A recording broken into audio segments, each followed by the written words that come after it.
Good morning. Life is like a stage, a drama, and so to the audience and public or private, whatever. So today, U.S. President Donald Trump and also has his own stage of performance with the actors are himself and also the actor is also South African president. And then they start to have a share different opinion and the drama, and then we see what kind of drama they have now. President Trump's Oval Office confrontation with the president of South Africa, where Trump made false claims about a genocide against white farmers in that country. Chief White House correspondent Mary Bruce has the story. Good morning, Mary. Good morning, George. Well, this really was a stunning scene in the Oval Office. In a confrontation produced for the cameras, President Trump lecturing the South African president and spreading those unproven claims of genocide. This morning, fallout from that Oval Office ambush. President Trump amplifying false claims that South Africa is engaged in genocide against white farmers. South Africa's President Cyril Ramaphosa came to the White House hoping for a fresh start. We want to advance more trade between the two of us. But President Trump had other plans. They say there's a lot of bad things going on in Africa, and that's what we're going to be discussing today. He talked about in the Trump view, and later he have evidence to show the video that opposition on one side of South African, one side of the group, and against the white farmer because they occupy or own a lot of farmland. 7% of white farmer own a majority of farmland, and also Donald Trump has presented many documents that's evidence to tell the white farmer being persecuted, being killed, murdered. But if you are a white farmer in South Africa, and then you will feel the pain of being singled out. But from this is ABC News, but ABC News is stand on the side of South African president. What he say is that overall view, there's no proof or systematic or white farmer being singled out or hard target because according to what he said, and also ABC viewpoint, ABC News viewpoint is because the criminal is against all farmers because the majority of the farm land is owned by the white.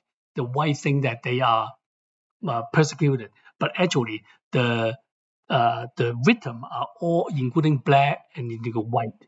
For us, normal people, how can we think clearly? I think is we need to actively reaching out to the research by ourselves to see all sides of issue instead of listen to one side of issue because just like a family argument, wife has his wife viewpoint and husband have a husband viewpoint.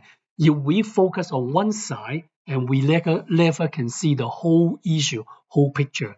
If we don't reach out to other side to see and the argument become bigger, and then will be make a family drama and then family argument, and then it will be fighting, it will be a sad thing that bad relationship will start to happen. So I'm thinking that we should be positive. At the same time, we reach out to see other point of view side. Well, we continue to see what's going on. Trump determined to highlight those false claims that white South African farmers are being racially persecuted, claims that have also been pushed by Elon Musk, a native of South Africa.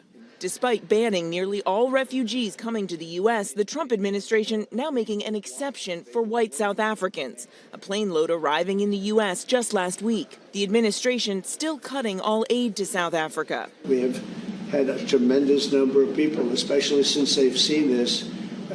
Generally, they're white farmers, and they're fleeing South Africa. Asked what it would take to convince him there is no genocide, President Ramaphosa jumping in. It will take President Trump listening to the voices of South Africans, some of whom are his good friends. But Trump digging in with the cameras rolling, dimming the lights. You turn the lights down. Showing what he claims is evidence, including video of an extremist South African politician calling for violence against white farmers.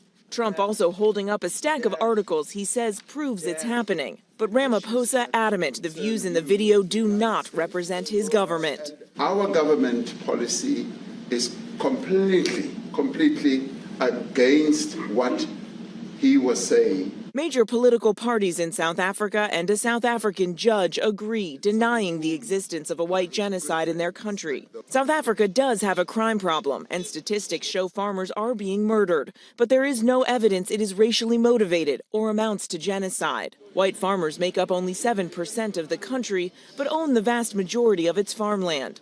Ramaphosa saying most of the victims of crime are black. There is criminality in our country. People who do get killed, unfortunately through criminal activity, are not only white people. Majority of them are black people.